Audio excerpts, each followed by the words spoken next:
Friends, welcome back to my channel. ನಾನು Bhavya. Friends, ನಾನು last ವಿಡಿಯೋದಲ್ಲಿ ಬಸವನಗುಡಿ ಕಡಲೆಕಾಯಿ ಪರಿಷೆ ಬಗ್ಗೆ ವಿಡಿಯೋ ಮಾಡಿ ಹಾಕಿದ್ದೆ. ಅದು ವಿಡಿಯೋ ತುಂಬಾ ಲೆಂತಿ ಇರೋದ್ರಿಂದ ಪಾರ್ಟ್ 2 ವಿಡಿಯೋ ಮಾಡ್ತೀನಿ ಅಂತ ಹೇಳಿದೆ. ಇದು ಪಾರ್ಟ್ 2 ವಿಡಿಯೋ. ಪಾರ್ಟ್ 1 ಯಾರಾದರೂ ನೋಡಿಲ್ಲ ಅಂದರೆ ಈಗಲೇ ಹೋಗಿ ಒಂದು ಸಲ ನೋಡಿ. ನಾನು ಅದರಲ್ಲಿ ಗೋವರ್ಧನಗಿರಿ ಗುಹಾಲಯ ತೋರಿಸಿದ್ದೀನಿ. ತುಂಬ ಅಂದರೆ ತುಂಬಾ ಚೆನ್ನಾಗಿದೆ. ಅದು ಒಳಗಡೆ ಅಂತೂ ನೋಡೋದಕ್ಕೆ ತುಂಬ ಬ್ಯೂಟಿಫುಲ್ ಆಗಿದೆ. ಶ್ರೀಕೃಷ್ಣಂದೆಲ್ಲ ತುಂಬ ಅಂದರೆ ತುಂಬಾ ಚೆನ್ನಾಗಿದೆ. ಸೊ ಇವತ್ತು ದೊಡ್ಡ ಗಣೇಶ ಟೆಂಪಲ್ದು ಹಾಗೆ ಗಾರ್ಡನ್ ಹಾಗೆ ಬುಲ್ ಟೆಂಪಲ್ ಎಲ್ಲನೂ ತೋರಿಸಿದ್ದೀನಿ. ಸೊ ವಿಡಿಯೋ ಸ್ಕಿಪ್ ಮಾಡದೆ ಎಂಡ್ವರೆಗೂ ನೋಡಿ. ಹಾಗೆ ಕಡಲೆಕಾಯಿ ಪರಿಷೆ ಯಾವಾಗಲೂ ವರ್ಷಕ್ಕೆ ಒಂದೇ ಸಲ ನಡೆಯೋದು. ಅದೇ ಯಾವಾಗ ಅಂತ ನಾನು ಫಸ್ಟ್ ವಿಡಿಯೋದಲ್ಲಿ ಹೇಳಿದ್ದೀನಿ. ಅದೇ ಕಡೆ ಕಾರ್ತಿಕ ಸೋಮವಾರದಲ್ಲಿ ಸೋಮವಾರ ಮತ್ತು ಮಂಗಳವಾರ ನಡೆಯುತ್ತೆ. ಇದು ತುಂಬ 500 ವರ್ಷದ ಹಿಂದೆಯಿಂದನೂ ನಡ್ಕೊಂಡು ಬಂದಿರುವಂಥ ಪದ್ಧತಿ. ಹಾಗೆ ಇಲ್ಲಿ ವರ್ಷಕ್ಕೊಂದ್ಸಲ ಯಾಕೆ ಕಡಲೆಕಾಯಿ ಪರಿಷೆ ಮಾಡ್ತಾರೆ ಅನ್ನೋದಾದರೆ ಒಂದು ಪುಟ್ಟ ಸ್ಟೋರಿ ಇದೆ, ಹೇಳ್ತೀನಿ. ಸುಮಾರು ಒಂದು 500 ವರ್ಷಗಳ ಹಿಂದೆ ಇಲ್ಲಿ ರೈತರೆಲ್ಲ ಬರೀ ಕಡಲೆಕಾಯಿನೇ ಬೆಳೀತಿದ್ರಂತೆ. ಆವಾಗ ಬೆಳಿಬೇಕಾದ್ರೆ ಡೈಲಿ ಒಂದು ಬಸವ ಬಂದು ಅದನ್ನೆಲ್ಲ ತಿಂದು ಹೋಗ್ತಿತ್ತಂತೆ. ಇದರಿಂದ ರೈತರು ತುಂಬಾ ಬೇಸತ್ತು. ಏನಪ್ಪ ಬಸವ ಬಂದು ಎಲ್ಲ ತಿಂದ್ಕೊಂಡು ಹೋಗುತ್ತೆ, ಅದನ್ನು ಕಟ್ಟಾಕಬೇಕು ಅಂತ ಹೇಳಿ ಒಂದಿನ ಎಲ್ಲರೂ ವೆಯ್ಟ್ ಮಾಡ್ತಾ ಕೂತಿರ್ಬೇಕಾದ್ರೆ ಬಸವ ಬಂದಾಗ ಅದನ್ನು ಎಲ್ಲ ರೈತರು ಹಿಡಿಯೋದಕ್ಕೆ ಅಂತ ಹೋದಾಗ ಆ ಬಸವ ಅವ್ರ ಕೈಯಿಂದ ತಪ್ಪಿಸ್ಕೊಂಡು ಓಡ್ ಬಂದು ಇಲ್ಲಿ ಕಲ್ಲಾಗಿ ನಿಲ್ಲಿಸ್ತಂತೆ. ಆವಾಗಲಿಂದ ಅವರು ಇದು ದೇವ್ರದ್ದು, ನಾವು ತಪ್ಪು ಮಾಡಿಬಿಟ್ವಿ ಹೊಡಿಯೋಕ್ಕೆ ಬಂದು ಅಂತ ಹೇಳಿ ಆಗ್ಲಿಂದ ಇಲ್ಲಿ ಪ್ರತಿ ವರ್ಷವೂ ಕಡಲೆಕಾಯಿ ಪರಿಷೆ ಅಂತ ನಡೆಸಿ ಸುತ್ತಮುತ್ತ ಬೆಳೆಯೋ ಕಡಲೆಕಾಯಿನೆಲ್ಲ ತಂದು ಇಲ್ಲಿ ಪರಿಷೆ ಅಂತ ಮಾಡ್ತಾರೆ. ಮಾಡಿ ಇಲ್ಲಿ ಏನಪ್ಪ ಅಂತಂದರೆ ಏನೋ ಒಂದು ನಂಬಿಕೆ ಅಂತಂದರೆ ಇಲ್ಲಿ ಕಡಲೆಕಾಯಿ ತಿಂದು ಸಿಪ್ಪೆ ಎಲ್ಲನ ಹಾಕಿ ಹೋಗೋದನ್ನು ಬಸವ ಬಂದು ತಿನ್ನುತ್ತೆ ಅನ್ನೋದು ಒಂದು ನಂಬಿಕೆ ಇಟ್ಕೊಂಡು ಪ್ರತಿ ವರ್ಷವೂ ಇದನ್ನು ಆಚರಿಸ್ಕೊಂಡು ಬಂದಿದ್ದಾರೆ.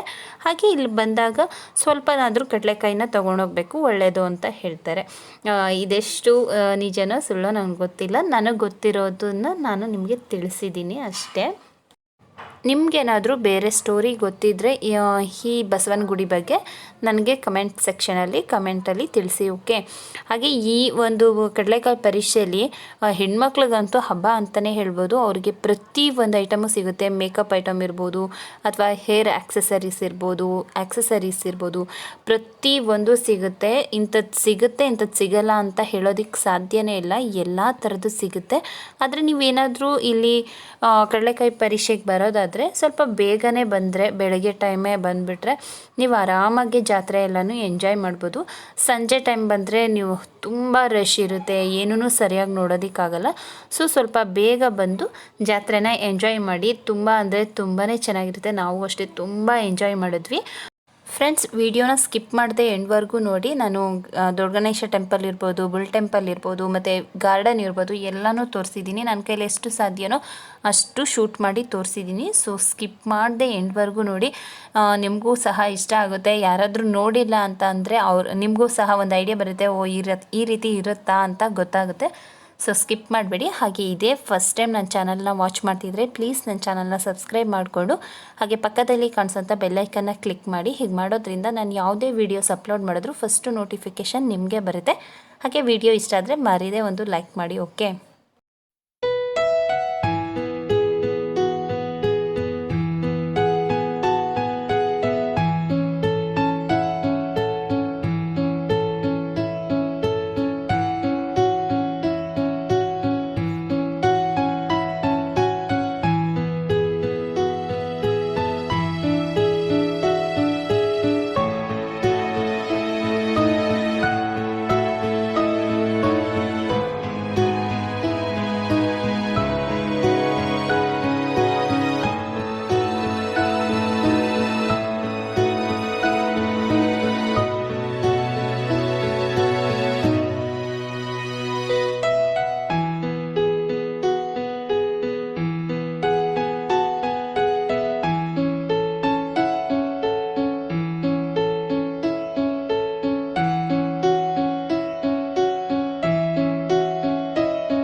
ಇವಾಗ ದೊಡ್ಡ ಗಣಪತಿ ದೇವಸ್ಥಾನದ ಹತ್ರ ಬಂದ್ವಿ.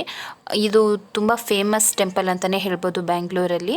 ಒಳಗಡೆ ವಿಡಿಯೋ ಮಾಡೋದಕ್ಕೆ ಪರ್ಮಿಷನ್ ಇರಲಿಲ್ಲ, ಸೊ ಅದಕ್ಕೆ ನಾನು ವಿಡಿಯೋ ಮಾಡಲಿಲ್ಲ, ಜಸ್ಟ್ ಫೋಟೋ ಹಾಕಿದ್ದೀನಿ.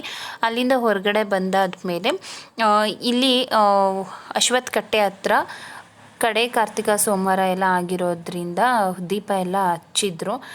ತುಂಬ ಚೆನ್ನಾಗಿ ಸೆಲೆಬ್ರೇಟ್ ಮಾಡಿದರು ಅಲ್ಲೆಲ್ಲ. ನಾನು ಕೂಡ ಅಲ್ಲೇ ದೀಪಗಳನ್ನ ಮಾರ್ತಿರ್ತಾರೆ, ಅಲ್ಲೇ ದೀಪಗಳು ತಗೊಂಡು ನಾನು ಮತ್ತು ಚಿನ್ನು ಸಹ ಇದೇ ರೀತಿ ದೀಪ ಎಲ್ಲನೂ ಹಚ್ಚಿದ್ವಿ. ತುಂಬ ಚೆನ್ನಾಗಿತ್ತು. ಹಾಗೆ ಇಲ್ಲಿ ಬರೀ ಗಣೇಶ ಮತ್ತು ಬುಲ್ ಟೆಂಪಲ್ ಮಾತ್ರ ಅಲ್ಲ, ತುಂಬ ದೇವಸ್ಥಾನಗಳಿದೆ, ತುಂಬ ಚಿಕ್ಕ ಚಿಕ್ಕ ದೇವಸ್ಥಾನಗಳು ಇದೆ. ಎಷ್ಟೊಂದು ದೇವ್ರನ್ನ ನಾವು ನೋಡಿದ್ವಿ ಇಲ್ಲಿ. ತುಂಬ ಅಂದರೆ ತುಂಬಾ ಚೆನ್ನಾಗಿತ್ತು. ದೇವ್ರ ದರ್ಶನ ಎಲ್ಲ ಮಾಡಿಕೊಂಡು ಹಾಗೆ ಗಣೇಶ ಟೆಂಪಲ್ ಹತ್ರ ಇರುವಂಥ ಗಾರ್ಡನ್ಗೆ ಬಂದ್ವಿ. ಗಾರ್ಡನ್ ಅಷ್ಟೇ ತುಂಬ ದೊಡ್ಡ ಗಾರ್ಡನ್ನು, ತುಂಬ ಅಂದರೆ ತುಂಬಾ ಚೆನ್ನಾಗಿದೆ. ಗಾರ್ಡನಲ್ಲಿ ಎಕ್ಸಸೈಸ್ ಮಾಡೋರ್ಗಿರ್ಬೋದು, ಹಾಗೆ ಮಕ್ಕಳಿಗೆ ಆಟ ಆಡ್ಸೋದಿರ್ಬೋದು, ಪ್ರತಿಯೊಂದು ಇತ್ತು.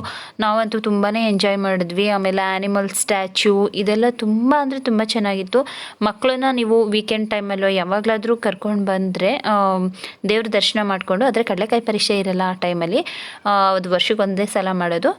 ಬೇರೆ ದಿನಗಳಲ್ಲಿ ಬೇರೆ ವೀಕೆಂಡ್ ಟೈಮಲ್ಲೆಲ್ಲ ನೀವು ಕರ್ಕೊಂಡು ಬಂದರೆ ಒಂದು ಸ್ಮಾಲ್ ಪಿಕ್ನಿಕ್ ಥರ ಇರುತ್ತೆ, ತುಂಬಾ ಚೆನ್ನಾಗಿರುತ್ತೆ. ಇಲ್ಲಿ ಎಂಜಾಯ್ ಮಾಡ್ಕೊಂಡು ಹೋಗ್ಬೋದು. ತುಂಬ ಅಂದರೆ ತುಂಬಾ ಚೆನ್ನಾಗಿದೆ ಗಾರ್ಡನ್ ಹೇಳಬೇಕು ಅಂತಂದರೆ. ಮಕ್ಕಳನ್ನ ಕರ್ಕೊಂಡು ಬಂದ್ರಂತೂ ತುಂಬ ಎಂಜಾಯ್ ಮಾಡ್ತಾರೆ. ಮಕ್ಕಳು ಮಾತ್ರ ಅಲ್ಲ, ನೀವು ಅಷ್ಟೇ ತುಂಬ ಎಂಜಾಯ್ ಮಾಡ್ಬೋದು. ಯಾರಾದರೂ ಒಂದು ಸಲ ನೋಡಿಲ್ಲ ಅಂತಂದರೆ ಒಂದು ಸಲ ಟೈಮ್ ಮಾಡಿಕೊಂಡು ದೊಡ್ಡ ಗಣೇಶ ಟೆಂಪಲ್ ಹತ್ರ ಬಂದು ಗಾರ್ಡನ್ನೆಲ್ಲ ನೋಡಿ ತುಂಬ ಅಂದರೆ ಮನಸ್ಸಿಗೆ ಒಂಥರ ನೆಮ್ಮದಿ ಸಿಗುತ್ತೆ. ನೋಡಿ, ಮಕ್ಕಳನ್ನ ಇಲ್ಲೆಲ್ಲ ಆಟ ಆಡಿಸ್ಕೊಂಡು ಹೋಗ್ಬೋದು. ತುಂಬ ಆಟ ಆಡಿಸೋಂಥದ್ದು ಇರುತ್ತೆ. ನನ್ನ ಮಗನೂ ಅಷ್ಟೇ ತುಂಬ ಎಂಜಾಯ್ ಮಾಡ್ದ. ಕಡಲೆಕಾಯಿ ಪರೀಕ್ಷೆ ಇರೋದ್ರಿಂದಾಗಿ ಇಲ್ಲಿ ಲಾಕ್ ಮಾಡಿದರು, ಬೇರೆ ಟೈಮಲ್ಲೆಲ್ಲ ಓಪನ್ ಇರುತ್ತೆ, ನೀವು ಎಂಜಾಯ್ ಮಾಡ್ಬೋದು. ಹಾಗೆ ಅಲ್ಲಲ್ಲೇ ಸ್ಟ್ಯಾಚ್ಯೂಗಳು ಇಟ್ಟಿದ್ರಲ್ಲ, ಅದಂತೂ ತುಂಬಾ ಚೆನ್ನಾಗಿತ್ತು. ಹಾಗೆ ಅಲ್ಲಿ ಒಂದು ಪ್ರೋಗ್ರಾಮ್ ಕೂಡ ನಡೀತಿತ್ತು, ಸಾಂಸ್ಕೃತಿಕ ಪ್ರೋಗ್ರಾಮ್. ಸ್ವಲ್ಪ ಟೈಮ್ ನೋಡಿಕೊಂಡು ಎಂಜಾಯ್ ಮಾಡಿಕೊಂಡು ಅಲ್ಲಿಂದ ನಾವು ಬುಲ್ ಟೆಂಪಲ್ಗೆ ಹೋದ್ವಿ.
ನಾವಿವಾಗ ಬುಲ್ ಟೆಂಪಲ್ ಹತ್ರ ಬಂದ್ವಿ. ಬುಲ್ ಟೆಂಪಲ್ ಹತ್ರ ಅಂತೂ ತುಂಬಾ ಕ್ಯೂ ಇತ್ತು, ತುಂಬ ರಶ್ ಇತ್ತು. ನೋಡಿ, ಇದೇ ಬಸವ ಅಂತೆ ಕಲ್ಲಾಗಿದ್ದು, ನೋಡೋದಕ್ಕೆ ತುಂಬ ಅಂದರೆ ತುಂಬಾ ಚೆನ್ನಾಗಿತ್ತು. ತುಂಬ ಹೈಟ್ ಇದೆ ಈ ಬಸವ.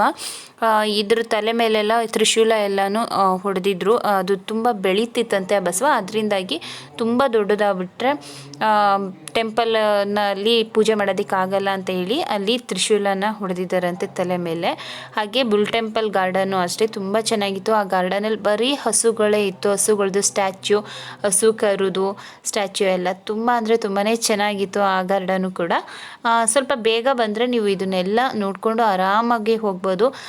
ಸಂಜೆ ಮಾಡ್ಕೊಂಡು ಬಂದುಬಿಟ್ರಂತೂ ಇದನ್ನೆಲ್ಲ ಎಂಜಾಯ್ ಮಾಡೋದಕ್ಕೆ ಆಗೋದೇ ಇಲ್ಲ. ನಾವು ಅಷ್ಟೇ ಈ ಗಾರ್ಡನ್ನು ಸಹ ತುಂಬಾ ಎಂಜಾಯ್ ಮಾಡಿದ್ವಿ. ಅದಾದಮೇಲೆ ನಾವು ಇಲ್ಲೇ ಎಲ್ಲ ಜಾತ್ರೆಯಲ್ಲಿ ಆಟ ಆಡೋದೆಲ್ಲ ಇತ್ತಲ್ಲ, ಚಿನ್ನು ನಾನು ಆಟ ಆಡಬೇಕು ಅಂತ ಹೇಳ್ದ. ಸೊ ಅವನನ್ನು ಸ್ವಲ್ಪ ಆಟ ಎಲ್ಲ ಆಡಿಸ್ಕೊಂಡು, ಅವನು ಕೇಳಿದ್ನೆಲ್ಲ ತಿನ್ನಿಸ್ಕೊಂಡು, ಅವನು ಸ್ವೀಟ್ ಕಾರ್ನ್ ತಿನ್ನಬೇಕು ಅಂತ ಹೇಳ್ದ, ಸ್ವೀಟ್ ಕಾರ್ನ್ ತಿನ್ನಿಸ್ಕೊಂಡು, ಹಾಗೆ ಬಾಂಬೆ ಮಿಠಾಯಿ ಅಂತ ಬರುತ್ತಲ್ಲ, ಅದು ಅವನಿಗೆ ತುಂಬ ಇಷ್ಟ. ಈ ಥರದ ಕಡೆ ಎಲ್ಲ ಬಂದಾಗ ಅವನು ತಗ್ಸ್ಕೊಳ್ತಾನೆ. ಸೊ ಅದನ್ನು ತಗ್ಸ್ಕೊಂಡು ಎಂಜಾಯ್ ಮಾಡ್ದ. ವರ್ಷಕ್ಕೊಂದ್ಸಲ ಈ ಥರ ಜಾತ್ರೆ ಎಲ್ಲ ಅಟೆಂಡ್ ಮಾಡಿದ್ರೆ ತುಂಬ ಅಂದರೆ ತುಂಬಾ ಚೆನ್ನಾಗಿರುತ್ತಲ್ವ. ಏನೋ ಒಂಥರ ಸ್ವಲ್ಪ ಚೇಂಜಸ್ ಅನ್ನೋದಿರುತ್ತೆ. ಡೈಲಿ ಅದೇ ರೊಟೀನ್ ಆದರೆ ತುಂಬ ಸ್ವಲ್ಪ ಬೇಜಾರಾಗ್ತಿರುತ್ತೆ. ಆವಾಗವಾಗ ವರ್ಷಕ್ಕೊಂದ್ಸಲನಾದರೂ ಈ ಥರ ಜಾತ್ರೆಗೆಲ್ಲ ಹೋದರೆ ಏನೋ ಒಂಥರ ಚೆನ್ನಾಗಿರುತ್ತೆ. ಚಿನ್ನು ಅಂತೂ ಸಿಕ್ಕಾಪಟ್ಟೆ ಎಂಜಾಯ್ ಮಾಡಿದ. ಮಕ್ಕಳು ಅಷ್ಟೇ, ಮಕ್ಕಳು ಯಾವ ಮಕ್ಕಳಾದರೂ ಸರಿ ಈ ಥರದನ್ನೆಲ್ಲ ತುಂಬ ಎಂಜಾಯ್ ಮಾಡ್ತಾರೆ. ನಿಮ್ಮನೇಲೂ ಮಕ್ಕಳಿದ್ರೆ ನಿಮ್ಮೂರ ಪಕ್ಕನಾದರೂ ಏನಾದರೂ ಜಾತ್ರೆ ಎಲ್ಲ ಮಾಡಿದ್ರೆ ಕರ್ಕೊಂಡೋಗಿ, ಮಕ್ಕಳು ತುಂಬ ಎಂಜಾಯ್ ಮಾಡ್ತಾರೆ. ಇವಾಗೆಲ್ಲ ಈ ಥರದ್ದೆಲ್ಲ ತುಂಬಾ ಕಡಿಮೆ ಆಗಿಬಿಟ್ಟಿದೆ.